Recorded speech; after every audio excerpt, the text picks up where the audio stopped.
Hello everyone. I hope आप लोग अपनी पढ़ाई में लगे हुए होंगे और अभी तक मैंने जितनी एक्सरसाइज करवाई हैं आपने वो करी होंगी। तो चलिए स्टार्ट करते हैं। आज हम नया चैप्टर पढ़ेंगे, दो चर वाले रैखिक समीकरण युग्म। तो इसमें देखिए, सबसे पहले तो ये समझ लेते हैं कि है क्या ये चैप्टर, नेम क्या दर्शा रहा है इसका। तो इसमें क्या रखा है, दो चर वाले। दो चर, चर क्या होता है? चर होते हैं वे संख्याएं या वे नंबर जिन्हें हम चेंज कर सकते हैं। तो अगर कोई नंबर हमें दे रखा है तो उसे तो हम चेंज नहीं कर सकते, लेकिन अगर कोई अल्फाबेट हमें दे रखा है जैसे A B C ऐसी Z तक कोई भी अल्फाबेट, तो वो हमेशा चर कहलाता है जिसे हम चेंज कर सकते हैं। अगर हम जैसे कहें कि 2A, तो हम 2 को तो चेंज नहीं कर सकते, 2A की जगह पे हम B चेंज कर सकते हैं, C चेंज कर सकते हैं। तो देखिए इसमें क्या रखा है, दो चर। तो हम इसमें से कोई भी दो अल्फाबेट ले लेंगे। जैसे हमने मान लिया X और Y, ज्यादातर X और Y आपकी इसमें चैप्टर में यूज होंगे। तो XY मान लेते हैं। रैखिक समीकरण, रैखिक क्या होता है? जिसकी पावर एक हो, एक के अलावा ना हो, मतलब 2 3 ना हो, वो तो स्क्वायर बन जाएगा। यहाँ पे जब पावर 1 हो तो वो रैखिक समीकरण कहलाता है। तो आई होप आपको चैप्टर का नेम समझ में आया होगा कि दो चर वाले रैखिक समीकरण, यानी हमें ऐसी समीकरण बनानी है जिनकी पावर तो एक हो लेकिन अल्फाबेट कितने यूज हो?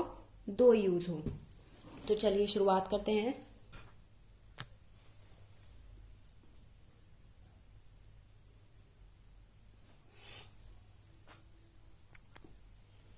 देखिए फर्स्ट क्वेश्चन क्या दे रखा है। आफ्ताब अपनी पुत्री से कहता है, 7 वर्ष पूर्व मैं तुमसे 7 गुनी आयु का था, अब से 3 वर्ष बाद मैं तुमसे केवल 3 गुनी आयु का रह जाऊंगा।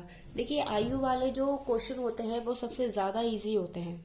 कैसे? जैसे अगर आप उनकी वर्तमान आयु मान लेते हैं, तो जैसे आपसे कहा जाए कि आप अभी 15 साल के हैं, ठीक।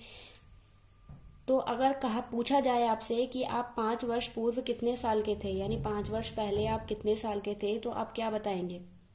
नॉर्मली 10 ही बताएंगे।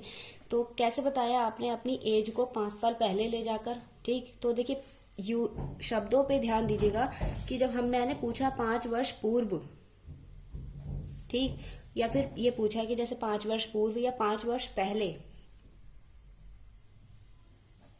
ठीक। पूर्व या पहले अगर कभी भी आता है तो हमेशा हम जितने साल दिए होते हैं, जो भी वर्ष दिया होता है, साल दिए होते हैं, उसे माइनस कर देते हैं। इन पे थोड़ा ध्यान दीजिएगा, क्योंकि पूरे अगर कहीं पे भी आयु वाले सवाल आते हैं तो उसमें यही ट्रिक काम आती है और कुछ काम नहीं आता।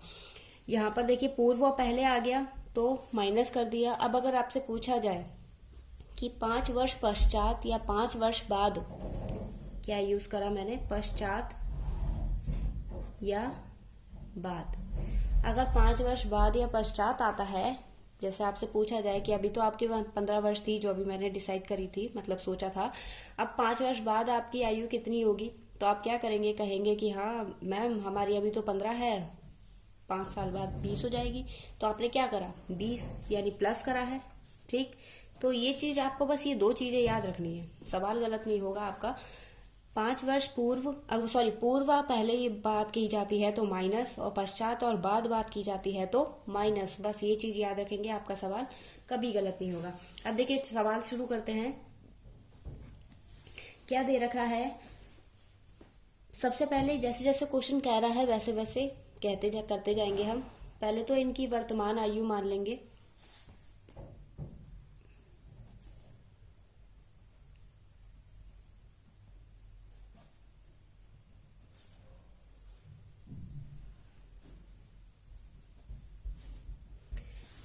आफ्ताब की आयु कितनी मान ली हमने? X वर्ष। और पुत्री की आयु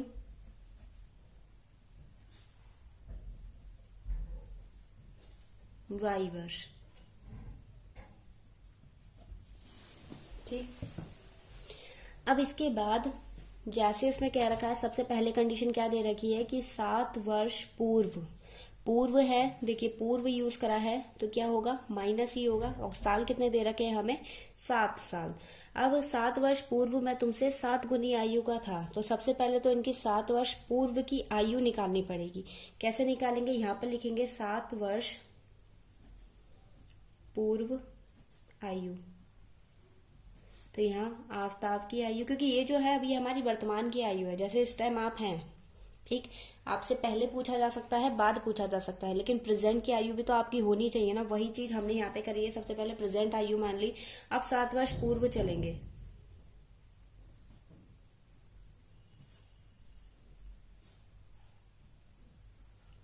क्या हो जाएगा, आफ्ताब की आयु थी कितनी, x, क्योंकि आपकी जो प्रेजेंट वैल्यू होगी, इस टाइम जो वैल्यू होगी उसी में से तो माइनस करेंगे। तो यहाँ पे इसकी हमने आयु कितनी मानी थी, x थी, और 7 वर्ष पूर्व जाना है, तो माइनस कितना करेंगे, मैंने कहा था देखिए जितने साल होंगे उससे माइनस कर देंगे। कितने साल कह रखे हैं यहाँ पे, 7, तो माइनस कर देंगे। ये हो गया x माइनस के 7 वर्ष। अब देखिए जब ये 7 वर्ष माइनस कर रहा है, यानी ये 7 वर्ष पहले जा रहा है, तो इसकी बेटी के बारे में पूछेंगे तो वो भी कहाँ जाएगी, 7 वर्ष पहले ही जाएगी। तो यहाँ लिखेंगे पुत्री की आयु बराबर y माइनस के 7 वर्ष। अब देखिए कैसे करेंगे, क्योंकि हमने दोनों की आयु 7 वर्ष पूर्व निकाल ली है, तो यहाँ लिखेंगे प्रश्नानुसार, यानी जैसे प्रश्न में कह रखा है अब हम उसके अनुसार चलेंगे। क्या कह रहा है, वो कह रहा है कि 7 वर्ष पूर्व हमने आयु निकाल ली है। अब मैं तुमसे 7 गुनी आयु का था। तो सबसे पहले तो दोनों की आयु कंपेयर करिए, बराबर है इसके, ठीक है। अब देखिए अगर बात कही जाए, आप और आपके पापा दोनों में छोटा कौन होगा, आप ही होंगे। तो हमेशा ये ध्यान रखिएगा कि जब भी गुना की बात आती है तो हमेशा छोटे की आयु में मल्टीप्लाई की जाती है। अब यहाँ पे ये तो आफ्ताब हो गया, ये उसकी पुत्री हो गई, गुणा किसमें करेंगे, उसकी पुत्री की आयु में। कितनी दे रखी, जितनी गुणा दे रखी है आप उसकी पुत्री की आयु में कर दीजिए, तभी तो कंपेयर होगा। जैसे आपके पापा मान लिए 40 के, आप 20 के हैं, ठीक। अगर कहा जाए तो आपके पापा आपकी आयु के 2 गुने हैं, यही तो हुआ। तो आपकी आयु में तो बराबर करने के लिए आपकी आयु में तो मल्टीप्लाई करेंगे, तो वही चीज यहाँ पे करेंगे, 7 से गुणा किसमें करेंगे, बेटे की आयु में उसकी। अब देखिए सॉल्व कर लीजिए, इसे मल्टीप्लाई कर दीजिए, x माइनस के 7y, जब मल्टीप्लाई करेंगे तो माइनस के 7 सत्ते 49, ये हो जाएगा x। इसको इधर लेकर आएंगे कैसा हो जाएगा, ये माइनस का, और जब इसको इधर लेकर आएंगे तो ये प्लस का, माइनस के 49। समीकरण क्या बन जाएगी, x माइनस के 7y, और इसे माइनस करेंगे माइनस के 42। ये तो हो गई हमारी पहली समीकरण। इसे हम इस टाइप से भी लिख सकते हैं, x माइनस के 7y प्लस के 42 इज इक्वल टू 0। यानी आप या तो इसे लिख लीजिए या इसे लिख लीजिए, बात एक ही है, सिर्फ हम 42 को इधर लेकर आ गए हैं। देखिए पहली समीकरण तो हमारी बन गई है। अब दूसरा क्या कह रहा है, इसमें आगे कह रहा है कि अब से 3 वर्ष बाद, तो बाद की बात कही है, और बाद के लिए हम क्या करते हैं, देखिए यहाँ पे बाद के लिए हम प्लस लेते हैं। तो सबसे पहले तो 3 वर्ष बाद, 3 वर्ष बाद पहले दोनों की आयु निकालनी पड़ेगी। तो यहाँ लिखेंगे आफताब की आयु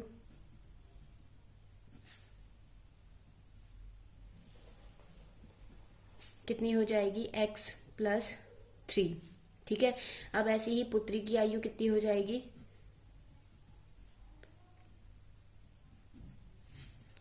y प्लस 3। प्रश्नानुसार क्या कह रखा है,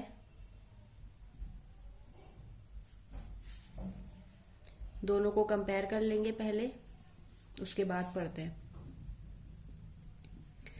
देखिए कंपेयर करने में कोई गलत बात नहीं है, आप जितना उसमें गुणा कह रखा है बस गुणा ही तो करनी है, और याद रखिएगा कि छोटी की संख्या में गुणा करनी है, यानी जो छोटा होगा उसकी एज में मल्टीप्लाई करनी है। अब देखिए इसमें क्या कह रखा है, अब से 3 वर्ष बाद मैं तुमसे केवल 3 गुनी आयु का रह जाऊंगा।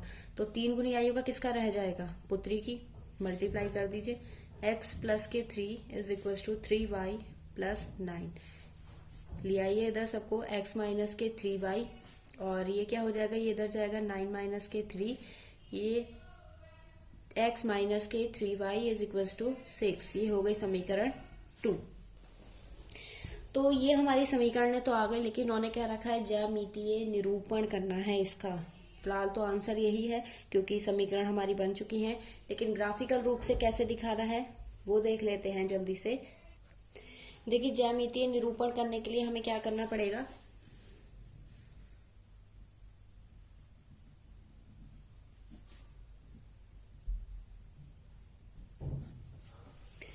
जो हमारी सबसे पहले लिखेंगे समीकरण 1 से, क्योंकि समीकरण 1 के हमें मान निकालने पड़ेंगे। जहां पे भी ग्राफिकल या फिर ज्यामितीय निरूपण कहता है तो आपको इसी टाइप से सॉल्व करना पड़ेगा, उसका ग्राफिकल रूप दिखाना पड़ेगा। तो सबसे पहले समीकरण 1 क्या आती है हमारी, 7 वो x माइनस के 7y is equal to minus के 42 इज, ये समीकरण 1 थी हमारी, ठीक है। अब इसमें सबसे पहले आप x बराबर 0 कोई भी वैल्यू रख सकते हो जिससे कि आपकी पर्टिकुलर वैल्यू आ जाए, और ध्यान रहे कि आप कोशिश ये करें कि पॉइंट में या बटे में नंबर ना आए, क्योंकि उसका ग्राफ बनाना थोड़ा डिफिकल्ट पड़ जाता है। तो आप ऐसी वैल्यू सेलेक्ट करिएगा जिससे पॉइंट में ना आकर के नॉर्मल नंबर आ जाए। तो सबसे पहले तो हमने 0 मान ली, यहाँ पे x की जगह पे 0 रखेंगे, माइनस के 7 इज इक्वल टू माइनस के 42, 0 तो हट जाएगा, माइनस से माइनस कैंसिल हो जाएगा, 7 ही कम 7, 7 छंग 42, यानी y का मान कितना आ गया हमारा, 6 आ गया। ऐसे ही x बराबर अब दूसरी संख्या रखेंगे। देखिए मिनिमम आपको 2 वैल्यूज चाहिए होती हैं, तो अब मिनिमम 2 ही वैल्यू निकालेंगे। यहाँ पर देखिए अब क्या हो जाएगा, x बराबर हम रख दे रहे 7, यहाँ हो जाएगा 7 माइनस के 7y is equal to minus के 42। चिन्हों का थोड़ा ध्यान रखें, क्योंकि चिन्ह अगर एक भी गड़बड़ हुआ तो आपका सवाल पूरा गड़बड़ हो जाएगा। यहाँ देखिए क्या हो जाएगा,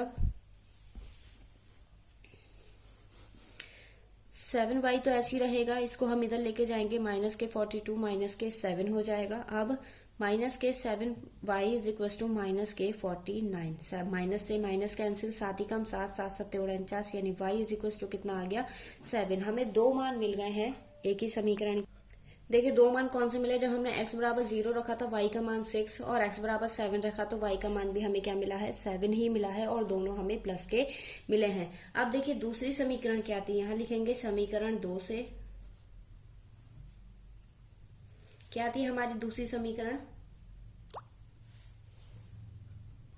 अब देखिए इसमें कैसे करेंगे, x बराबर 0 रखने पर तो ये 0 माइनस के 3y इज इक्वल टू 6, और y बराबर क्या आ जाएगा, माइनस के 2, क्योंकि 2 3 दूनी 6, और ये माइनस इधर चला जाएगा, माइनस के 2। अब यहाँ पे क्या रखेंगे, x बराबर 1 रखने पर तो ये 1 माइनस के 3y इज इक्वल टू 6, 3। जब 3 इधर जाएगा कैसा हो जाएगा, माइनस का, यानी 3y माइनस के वो is equal to 6 minus 3, minus के 3y is equal to 3, y का मान कितना आ जाएगा, माइनस के 1, क्योंकि 3 ही कम 3। अब हमारे इसके मान क्या आ गए, अगर हम देखें तो x और y, x बराबर जब हमने 0 रखा -2, 3 रखा तो -1। अब इसका ग्राफ बना लेते हैं जल्दी से। देखिए यहाँ पे ग्राफ बना हुआ है मेरा, तो आप इसे घर पे ट्राई करिएगा अपने आप बनाने का, लेकिन एक चीज ध्यान रखिएगा कि इनके बीच का जो गैप हो, क्योंकि मैंने अपने स्तर पे बनाया है, तो आप ध्यान रखें कि यहाँ पे जो गैप है ये बीच का गैप इक्वल रहना चाहिए, यहाँ पर और यहाँ पर, यानी जितना गैप यहाँ पे लेंगे उतना ही गैप यहाँ पे लेंगे, और जिस नंबर का गैप लेके चलेंगे, ये तो साइज की बात हो गई, नंबर का गैप भी जो यहाँ पे लेके चलेंगे, जैसे यहाँ पे मैंने 10-10 का गैप लिया है, तो यहाँ पर भी आप 10-10 का ही गैप लेके चलेंगे। ये ना करें कि यहाँ पे 1 2 3 और यहाँ पे 10 20 30 ऐसे करके, तो गड़बड़ हो जाएगा। अब देखिए शुरू करते हैं। सबसे पहले हमारा क्या दे रखा था, x इज इक्वल टू, यहाँ पे बना देते हैं बॉक्स जिससे आपको वैल्यूज याद रहे, x और y पहली समीकरण के लिए, तो ये x इज इक्वल टू 0 रखा था, y का मान 6, x 7, y का मान 7, और यहाँ पर सेकंड मान लेते हैं क्योंकि वहां पे जगह नहीं है। x और y, x is equal to 0 रखने पर y का मान आया था माइनस के 2, और 3 रखने पे माइनस के 1। अब देखिए कैसे सॉल्व करेंगे, क्योंकि मैंने वैल्यूज जो ली हैं वो 10 20 30 में ली हैं। क्यों ली हैं वो अभी रीजन आपको पता चल जाएगा, और हमारी वैल्यूज किस में आ रही हैं, 1 2 3 में, तो हमें इसे अपने आप से मानना पड़ेगा, मतलब इसे एडजस्ट करना पड़ेगा। कैसे करेंगे, सबसे पहले देखिए x की वैल्यू कितनी आ रही है, 0 आ गई, और y की वैल्यू 6, यानी ऊपर जाने पे आएगा। अब आप देखेंगे इसका हाफ जो होगा वो 5 पे आके रुकेगा, ठीक है, 5 से जस्ट ऊपर, यानी यहाँ कहीं पे आएगी 6 की वैल्यू, ठीक है। ऐसे आपको ऐसे 10 पार्ट्स में डिवाइड करना पड़ेगा, छोटे छोटे, वो अभी रीजन बताऊंगी मैं आपको कि मैंने ऐसा क्यों करा है। फिर नेक्स्ट क्या है, हमारा पॉइंट ये हो गया, ठीक है। अब नेक्स्ट क्या है, 7 7, यानी दोनों 7 है, तो ये आएगा कुछ हाफ, ये हो गया इसका 6 7, यानी ये आ गया, इसको हम ऐसे डिवाइड कर सकते हैं, ठीक। और इसका 7 कहाँ आएगा, 6 तो यहीं पे था, इसके ऊपर जस्ट यानी एक दूसरे को यहाँ पर काटेंगे ये, ठीक है। यानी एक पॉइंट मिल गया हमें ये और दूसरा मिल गया ये, इसको मिलाएंगे बाद में।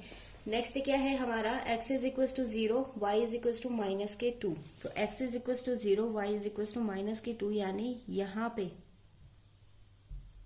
और y is equal to, x is equal to 3 यहाँ कहीं, और y is equal to -1। Sorry, एक चीज गड़बड़ हो गई इसमें। देखिए x इज इक्वल टू 0 है, y is equal to, y नीचे मान के चलेंगे, ये हमने x की जगह पे एक टिक लगा दिया है। y is equal to minus के 2, तो 1 2 ये आ गया 2, ठीक है, एक पॉइंट ये मिल गया।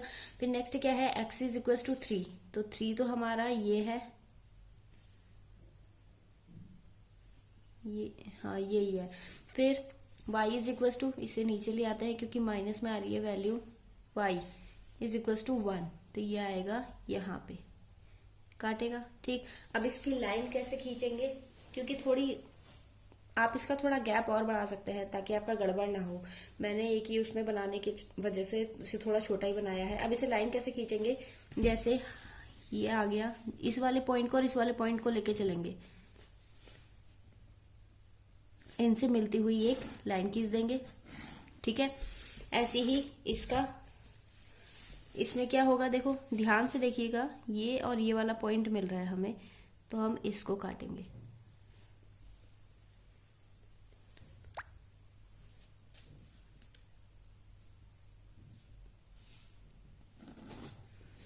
ठीक। तो देखिए मैंने इससे स्ट्रेट होके लाइन करी है, तो अब ये दोनों जिस पॉइंट पे काटेंगे वो पॉइंट क्या होगा, साइज में कुछ वो हुआ है, इसका मान एक दूसरे को, जिस इस टाइप से ग्राफ बनेगा, मतलब ऐसे याद रखिए आप। तो इसमें ये हो गया। अब लेकिन ग्राफ ये कुछ ज्यादा ही थोड़ा शॉर्ट बन गया, आप इसे थोड़ा बड़ा करके बनाइए और चेक करके बताइए कि क्या आंसर सही आया है, क्या मेरे जैसा ग्राफ बनकर आया है बड़े साइज में थोड़ा। तो मिलते हैं नेक्स्ट वीडियो में, थैंक यू।